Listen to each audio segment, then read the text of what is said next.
Bonsoir et ravi de vous retrouver pour une nouvelle saison de Plus belle ma Sarthe, l'émission consacrée au patrimoine sartois. Ce soir, la caméra de LMTV s'est arrêtée du côté de Saint-Calais. Nous sommes à 45 km du Mans, sur une commune riche sur le plan culturel mais aussi sportif et bien évidemment dans le domaine patrimonial. Dans la deuxième partie de l'émission, comme à l'accoutumée, nous parlerons avec nos chroniqueurs habituels, Fernand Lejar pour le patois et Pascal Mariette bien évidemment pour revenir sur le patrimoine de Saint-Calais. Et puis, dans la troisième partie, on recevra Henri Boileau, un auteur sartois.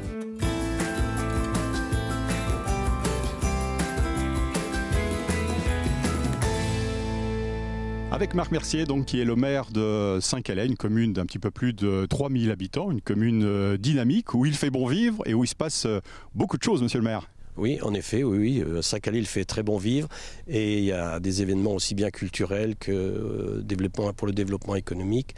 Ça bouge à Saint-Calais, oui, tout à fait. Alors, monsieur le maire, qu'est-ce qui a été réalisé avec vos équipes, on va dire, ces dernières années ? Alors, depuis que nous sommes élus, nous avons refait tout l'éclairage public. Nous sommes passés pour toute la commune en LED. Nous avons fait l'aménagement d'une voie douce qui rejoint le centre-ville à la zone commerciale du Pressoir. Voie douce qui permet de sécuriser la population lorsqu'elle se rend dans cette zone. C'est une voie piétonne et une voie cyclable. La revitalisation du centre-ville, c'est quelque chose d'important aussi pour vous en termes de dynamisme dans le centre-ville ? Alors ça, c'est l'amélioration du centre-ville, c'est en projet. Nous avons lancé une étude, ce qu'on appelle un plan guide pour l'aménagement du centre-ville. Bon, la réalisation se fera dans les années à venir. Et le jeudi 12 septembre, lors du marché, il va y avoir quelqu'un sur le marché qui va interroger la population ou la population elle-même pourra venir au stand pour donner des avis sur ce projet d'aménagement. En termes de patrimoine, on voit aussi qu'on est dans une commune ici qui jouit, qui bénéficie d'une variété en termes de patrimoine très importante. Alors là, oui, au niveau patrimoine, puisque Saint-Calais est petite cité de caractère, au niveau patrimoine, nous avons de très beaux bâtiments publics. Nous avons là la Grain, qui est classé. Nous avons l'église, qui est classée. Nous avons donc la mairie, qui est un bâtiment aussi d'un certain caractère. L'ancien tribunal. Nous avons des maisons en ville qui sont quelques-unes rénovées, qui sont de très, très jolies maisons. On peut parler de type haussmannien pour certains bâtiments, certains édifices. Oui, certains édifices, tout à fait. Oui. On a même la résidence où est né le cardinal Dubois, qui est derrière l'église. C'est une maison médiévale, c'est la seule sur Saint-Calais. Ouais. À propos de personnages célèbres, on n'oubliera pas bien évidemment Manu Dibango qui a fréquenté l'école Jules Ferry ici. Tout à fait, Manu Dibango a fréquenté le collège pendant quelques années à Saint-Calais. Il est resté très fidèle à Saint-Calais puisque même lors d'un passage au collège où il a fait ses études de collégien, il a offert un de son saxophone, quoi. On parle d'un internat d'excellence aussi ici à Saint-Calais ? Oui, en effet, le département a créé au niveau du collège un internat d'excellence, ce qui est très bien pour la commune, quoi. Voilà. En termes de réhabilitation aussi, puisqu'on parle des projets, il y a la piscine, il y a le gymnase aussi, tout ça, c'est des dossiers qui sont actuellement à l'étude ? Oui, nous avons fait une étude pour le gymnase Albert Kant et d'autres bâtiments au niveau économie énergétique et réhabilitation, parce que les deux gymnases sont vétustes, ils ont besoin d'être rénovés, donc on est en train de commencer par le gymnase Albert Kant, celui qui en a le plus besoin. On a aussi un autre projet de faire une deuxième voie douce l'année prochaine. On a la rénovation de la mairie extérieure qui devrait se réaliser en 2025, donc on a énormément de projets. Projet de lotissement aussi pour ceux qui souhaiteraient s'installer ici à Saint-Calais ? Oui, un autre projet, là, les travaux vont démarrer en fin d'année normalement. On a le projet d'un lotissement sur Saint-Calais, un petit lotissement pour voir si l'immobilier au niveau construction repart. Nous savons qu'il y a un besoin très important, il y a une demande importante de locatifs, mais au niveau construction, on ne sait pas trop, quoi. À propos de besoins importants, il y a aussi l'hôpital ici qui est quand même le premier employeur avec plus de 400 salariés, je crois. Oui, un peu plus de 400, 410, 420 salariés.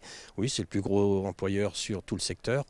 Il y a un projet immobilier important qui devrait sortir dans les années à venir. Là, on espère que ça va avancer parce qu'il y a déjà un certain temps qu'on en parle pour réhabiliter une partie de l'hôpital, mais sous forme de reconstruction, quoi. Ouais. Eh bien, merci Monsieur le maire. On se retrouve tout à l'heure. D'ici là, on va partir à la rencontre des Calésiennes et Calésiens qui vont nous faire parcourir les rues de cette belle cité.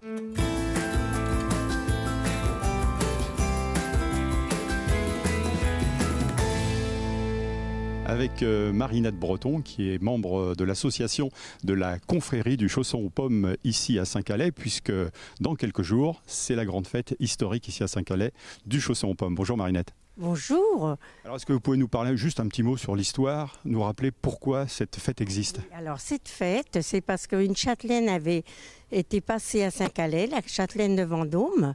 Et à Saint-Calais, il y avait une maladie, c'était la peste, le choléra et tout ça.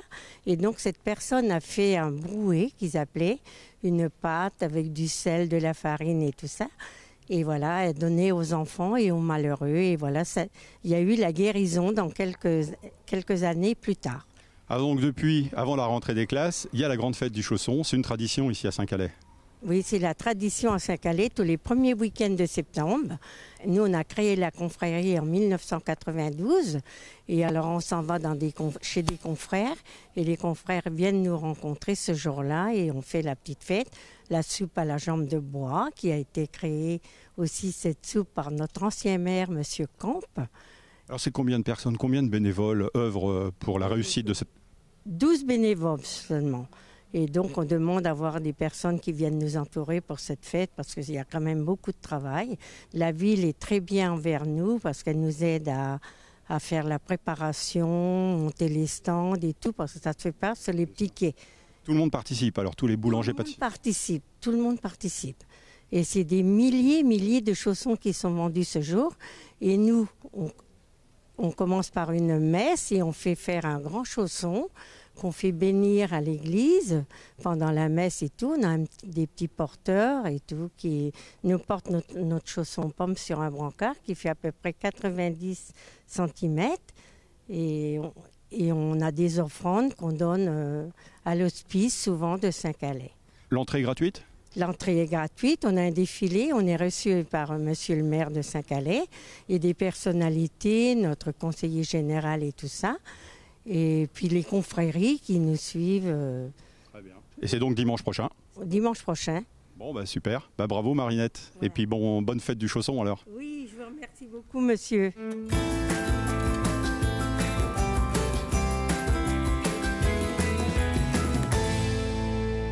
Voilà, on se retrouve ici à la médiathèque de Saint-Calais dans un haut lieu culturel avec Charline Poirier qui va nous faire découvrir cet environnement. C'est un endroit réservé à la médiathèque mais aussi au musée de Saint-Calais. Bonjour. Bonjour. Donc on est au centre culturel de la ville de Saint-Calais, un centre qui va abriter donc la médiathèque que vous voyez derrière vous, ainsi que le cinéma, un musée et un cabinet de curiosités au rez-de-chaussée, une salle d'exposition qui nous permet d'accueillir des artistes tout au long de l'année. Alors on l'a vu effectivement, il y a un musée dans la partie inférieure que l'on peut visiter, qui est ouvert tous les jours. Alors le musée se visite tous les mercredis et le premier samedi du mois, et sinon il se visite sur rendez-vous. Qu'est-ce qu'on trouve de beau alors ici ?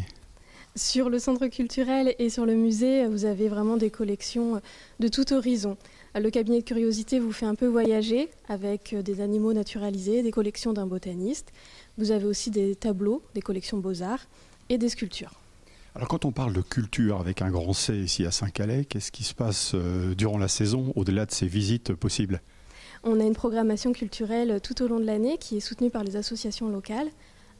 On va avoir des spectacles, tout public et spectacles scolaires, des concerts, des événements qui vont rassembler le plus grand nombre, comme la fête du Chausson aux Pommes ou la fête des Jeux. Alors là, nous sommes donc à la rentrée, début septembre. Quel sera le prochain événement culturel ici à Saint-Calais ?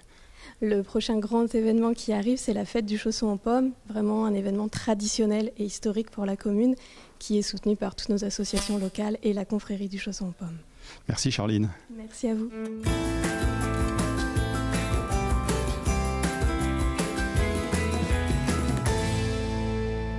Alors là, nous sommes dans un lieu très prisé ici à Saint-Calais, dans le centre-bourg, sur les bords de la Nille, un lieu où chaque année se retrouvent les Calésiens et Calésiennes pour une grande exposition, pour la grande fête de Noël qu'organise Saint-Calais en fête, avec Michael Huget, qui est le président de l'association. Bonjour Michael. Tout à fait. Bonjour.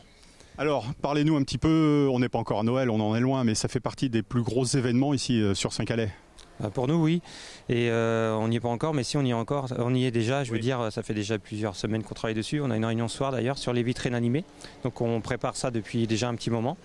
Donc c'est sur tout le mois de décembre, on fait des vitrines animées dans les vitrines vides pour faire revivre le centre-bourg et faire un petit cheminement pour essayer de faire passer les gens devant tous les commerçants. Et le premier week-end de décembre, donc c'est le marché Noël, donc sur 2 jours, sur les quais et puis centre-ville. Donc c'est vraiment de la vie à une 60aine d'exposants. L'été vient de s'achever, un petit bilan? Oui, on organise la fête de la chasse à l'œuf premier week-end d'avril. Donc on a encore eu à peu près plus de 300-350 enfants. Il y a eu la fête du jeu organisée par la ville de Saint-Calais aussi, qui a ramené pas mal de monde sur le thème des Jeux Olympiques. Donc là, 2024-2025, la saison commence. Il y aura des nouveautés à venir pour 2025 peut-être? 2025, non. Le but, c'est à chaque fois de progresser dans nos animations et d'attirer un maximum de monde, donc pour qu'ils reviennent chaque année, évidemment. Et puis il faut que les Calaisiens jouent le jeu, quoi. Voilà, mais ils jouent le jeu. On demande juste s'il y a quelques vitrines vides des habitants qui veulent mettre à disposition. Ça nous permettrait de remplir un peu au marché Noël. Merci Michael. Merci.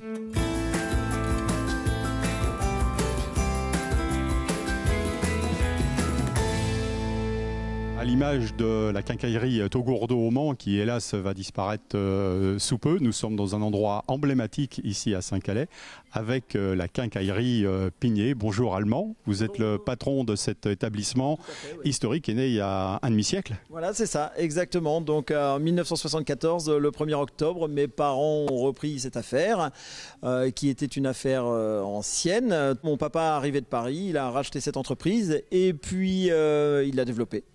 Alors, il l'a développé, vous l'avez développé aussi à votre tour, puisque le magasin était habituellement dans le centre-ville. Vous êtes venu dans une zone artisanale ici à la sortie de Saint-Calais. Tout à fait. Donc moi, je suis arrivé chez mes parents en 96. En 97, nous avons subi un énorme incendie historique sur la ville de Saint-Calais. Et on a décidé de bouger, de déménager du centre-ville parce que c'était vraiment trop petit. Nous sommes arrivés ici en 2012. Voilà, où on a développé une surface beaucoup plus grande, beaucoup plus ouverte au public et en développant des gammes un petit peu plus importantes. Alors ici, il y a beaucoup de terres agricoles autour. Est-ce que ça veut dire que vous avez une clientèle de professionnels qui sont issus particulièrement du monde agricole, d'agriculteurs notamment, qui viennent se ravitailler en matériel? Oui, tout à fait. Alors la clientèle agricole chez nous, c'est très très important. Nous travaillons beaucoup sur le 72 et sur le 41. Nous vendons du poste à souder, du nettoyeur haute pression, du gros matériel, effectivement. Et alors en pourcentage, je ne pourrais pas vous dire, mais c'est très très important la clientèle agricole. Ouais. Ça représente vraiment un tissu économique très très important ici. Oui. Alors ici, on trouve tout à la quincaillerie? On dit souvent qu'on trouve le mouton à 5 pattes. C'est un peu péjoratif, mais nous sommes quincailliers comme on le faisait dans le temps. Effectivement, nous passons beaucoup de commandes et nous avons un très gros stock et 45 000 références à peu près. Ah oui, 45 000 références. Oui, tout à fait, oui, c'est ça. Donc ça va de l'électricité, la peinture, décoration, et puis du plus gros matériel avec des investissements déjà beaucoup plus lourds. Oui. Et vous êtes ouvert 5-6 jours sur 7 et vous travaillez en famille? 6 jours sur 7, tout à fait. Donc il y a ma sœur qui fait partie de l'équipe, bien sûr. On est co-gérants tous les deux. Et ma maman qui est absente, qui a pris un peu de repos, mais qui est là régulièrement aussi. Oui, tout à fait. Merci Alban. Merci beaucoup Bruno. Bonne journée à vous.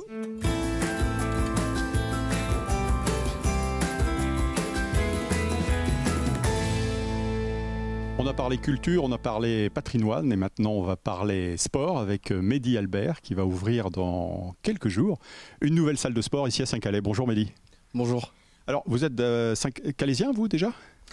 Sirotois, donc juste à côté de Saint-Calais depuis quelques temps maintenant. Alors pourquoi s'installer ici à Saint-Calais? Qu'est-ce qui vous a motivé? La proximité par rapport à mon domicile, le fait qu'il n'y ait aucune structure sportive privée pour le coup, donc il y a tout à faire. Donc alors parlons de cet endroit, de ce lieu nouveau pour les Calaisiennes et Calaisiens. Qu'est-ce qui va se passer? C'est du sport, c'est de la muscu? Alors c'est une salle de cross-training, donc c'est un mélange de cardio et de musculation. L'idée c'est d'avoir des entraînements constamment variés, fonctionnels et à haute intensité. Alors c'est vous qui allez superviser tout ça en tant que prof, moniteur? C'est bien ça. Vous étiez installé ailleurs avant? Vous avez déjà vu votre corpulence pratiquer, on va dire? C'est ça, donc je pratique depuis quelques temps, j'ai un passif de militaire juste avant. Je sors de ma formation et l'objectif était d'ouvrir ma structure en sortie de diplôme, ce qui est pour le coup le cas. Alors Mehdi, dites-nous, ça va être ouvert à tout le monde ou certaines catégories d'âge? Alors absolument tout le monde. Le cross-training est adapté à tout le monde. L'entraînement du jour est prévu pour les meilleurs. Après, donc, on découle les adaptations qui sont faites pour vraiment monsieur et madame tout le monde, aussi bien des jeunes d'une dizaine d'années qu'aux plus anciens jusqu'à 80 ans. Alors c'est une salle qui est donc installée dans la zone artisanale ici à Saint-Calais et qui va être ouverte combien de jours par semaine alors? Elle sera ouverte du lundi au samedi, donc proposant des cours de 7h du matin jusqu'à 19h, 20h le soir et le samedi matin. Merci Mehdi. Merci à vous.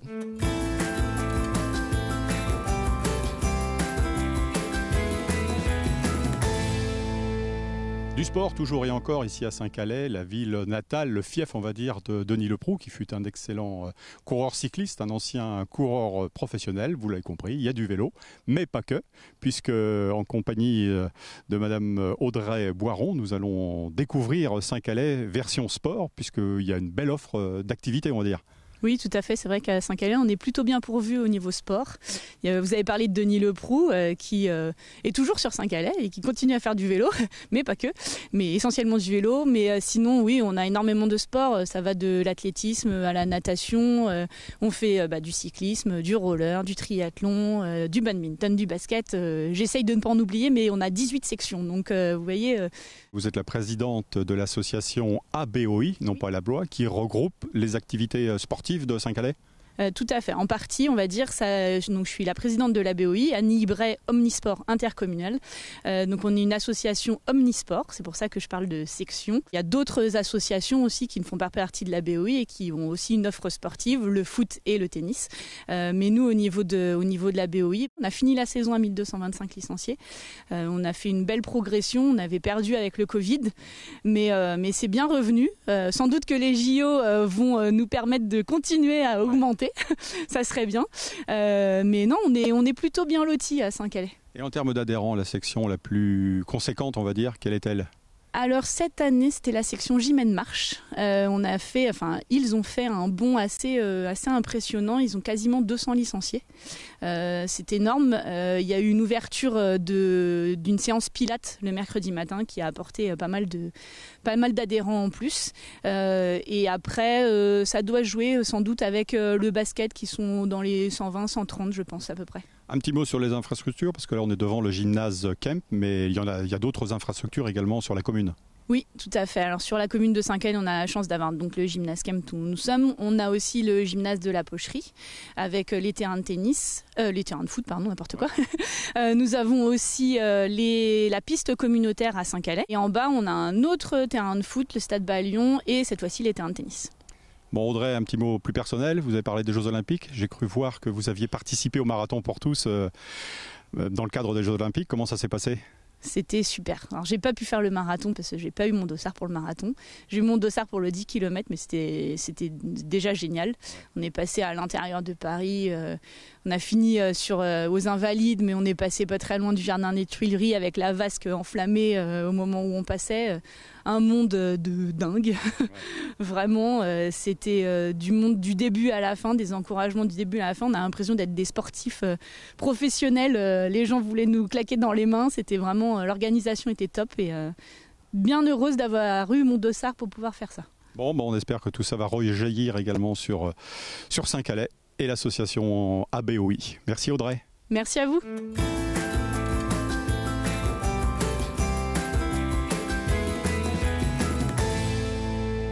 Voilà, on va arriver au terme de cette émission de Plus belle Massarthe, consacrée aujourd'hui, vous l'avez vu, à Saint-Calais. On va retrouver monsieur le maire, monsieur Mercier, pour parler d'un endroit en pleine rénovation. Il s'agit du lac de Saint-Calais. Oui, tout à fait. Oui, nous sommes en train de rénover le lac. Le chantier a démarré il y a 2 ans maintenant. Nous avons vidé le lac, parce que comme la rivière, la Nille passait dans le lac, toutes les alluvions qui venaient des prairies et autres restaient dans le lac. Ça servait un peu comme un bac de décantation. Donc ce lac est envasé. Nous sommes obligés de le curer, enlever la boue. Il y a à peu près 35 000 mètres cubes de boue enlevée. Et on nous a fortement conseillé de sortir la rivière du lac, parce que dans 40 ou 50 ans, il faudra recommencer. On recrée sur 600 mètres la Nille, à l'extérieur du lac. Vous pensez que les travaux, en principe, devraient être achevés à quelle époque ? Alors, nous espérons au printemps 2026. Moi, j'espérais un peu plus tôt, mais bon, c'est comme ça. Mais on ne peut pas être sûr, étant donné que les entreprises sont tributaires de la météo. Par exemple, pour la phase 1, qui devait se terminer en fin d'année 2023, ils ont été obligés d'arrêter au bout de 15 jours et ils ont repris le chantier là, au mois de mai. Et la phase 1 devrait se terminer fin septembre. Et ensuite, il y a eu une enquête publique, il y a des études de la DREAL et de la DDT. Il y a aussi l'hiver à passer, parce que travailler l'hiver dans les marécages et tout, c'est pas évident. Donc le chantier devrait reprendre au mois de mars, entre mars et juin 2025, pour se terminer en octobre-novembre 2025. Donc vivement 2025-2026 pour que les Calaisiennes et Calaisiens puissent profiter de ce site touristique finalement. Oui, tout à fait. J'espère qu'ils pourront en profiter que partiellement, parce qu'après il y aura des aménagements à faire autour du lac. Il faut reboiser, parce qu'on enlève quand même pas mal d'arbres. Mais j'espère qu'au moins les gens pourront à nouveau se promener autour du lac à partir du printemps 2026. C'est mon souhait. Eh bien, merci Monsieur le maire de nous avoir fait profiter de votre village, de nous avoir fait parcourir les rues de la cité et rencontrer vos concitoyens. Merci.